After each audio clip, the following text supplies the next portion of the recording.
Hi guys, welcome back to my channel. അപ്പോൾ ഇതെൻ്റെ first വ്ലോഗാണ്.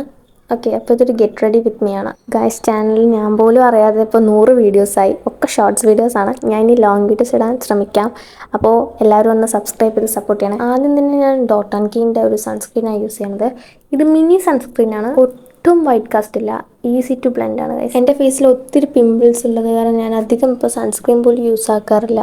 കാരണം നല്ലപോലെ പിമ്പിൾസ് വരുന്നുണ്ട്. പിന്നെ കുറച്ച് പേരൊക്കെ ചോദിക്കേണ്ടത് എന്താണ് ഷോർട്സിൽ സോങ് മാത്രമായിട്ട് ഇടുന്നത്, എന്താ വോയിസ് ഇടാത്തതെന്ന്. വേറെ ഒന്നുമില്ല, എൻ്റെ സൗണ്ട് കാരണം തന്നെയാണ്. പിന്നെ ഗൈസ്, എൻ്റെ സ്കിന്ന് ഭയങ്കര ഓയിലിയാണ്. അത് കാരണമാണ് ഞാൻ പൗഡർ ഇടുന്നത്. എൻ്റെ സ്കിന്നിൽ എന്തിട്ടാലും ഫുൾ ഓയിലിയാണ്.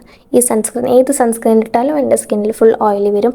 അത് കാരണമാണ് ഞാനിപ്പോൾ പൗഡർ ഇടുന്നത്. ഗൈസ്, ഇത് ഫോണിലല്ല ഗൈസ് എടുക്കണം. അത് കാരണമാണ് ഞാൻ വോയിസ് ഒന്നും ഇടാത്തത്. അതുകൊണ്ടാണ് ഞാനിപ്പോൾ വോയിസ് ഓവർ ചെയ്യുന്നത്.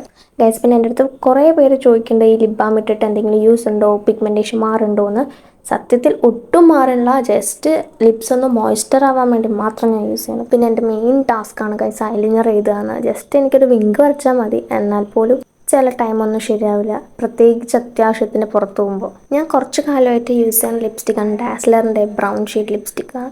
എനിക്ക് തോന്നുന്നു ഇത് യൂസ് ചെയ്തിട്ടാണ് ഗൈസ് എൻ്റെ ലിപ്സ് ഭയങ്കര പിഗ്മെൻറ്റേഷൻ കൂടാൻ തുടങ്ങിയത്. ഇത് ഇടുമ്പോൾ നല്ല സ്മൂത്ത് ആണെങ്കിലും ഒരു 1 hour 2 hour ഒക്കെ കഴിഞ്ഞ് നോക്കുമ്പോൾ ഭയങ്കര ഡ്രൈ ആയിട്ടുണ്ടാവും ഗൈസ്. പിന്നെ ഈ ലിപ് ഗ്ലോസ് ഭയങ്കര ചെറുതാണെങ്കിലും ഭയങ്കര വർത്താണ്. ഞാൻ ലിപ്സ്റ്റിക്കാണ് വേണ്ടിയിട്ടാണ് ഓർഡർ ചെയ്തത്, പക്ഷെ വന്നപ്പോൾ അത് ലിപ് ഗ്ലോസ് ആയി. പിന്നെ എൻ്റെ ലോങ് ഹെയർ ആയത് കാരണം എനിക്ക് എങ്ങനത്തെ ഹെയർ സ്റ്റൈലും എനിക്ക് കെട്ടാൻ കിട്ടില്ല. അത് കാരണം ഞാൻ എപ്പോഴും ഒരേ ഹെയർ സ്റ്റൈലാണ് ഗൈസ് കെട്ടാറ്. പിന്നെ ഗൈസ്, ഹെയർ കളർ കൂടി ചെയ്തപ്പോൾ എൻ്റെ ഹെയർ ഭയങ്കര ഫ്രിസിയായി, നല്ല ഫ്രിസിയായി. പിന്നെ ഞാൻ റീസെൻ്റായി പർച്ചേസ് ചെയ്താണ് ഗൈസ് ഈ ഒരു സ്ട്രേക്സിൻ്റെ ഹെയർ സെറം. ഈ സെറം നല്ല സ്മെല്ലാണ്, നല്ല ലോങ് ലാസ്റ്റ് ചെയ്യുന്ന സ്മെല്ലാണ്. അറിയാം ഈ വീഡിയോ ലാഗാണെങ്കിൽ ഒന്ന് ക്ഷമിക്കുക. നമുക്ക് നെക്സ്റ്റ് വീഡിയോ സെറ്റാക്കാം ഗൈസ്. അപ്പോൾ ഈ വീഡിയോ ഇഷ്ടപ്പെട്ട ലൈക്ക് ചെയ്യുക, ഷെയർ ചെയ്യുക, സബ്സ്ക്രൈബ് ചെയ്യുക. പിന്നെ നിങ്ങൾക്ക് എങ്ങനത്തെ ടൈപ്സ് ഓഫ് വീഡിയോസാണ് കാണാൻ ഇഷ്ടമെങ്കിൽ കമൻറ്റ് ചെയ്യണേ. അപ്പോൾ ഓക്കെ, ബൈ.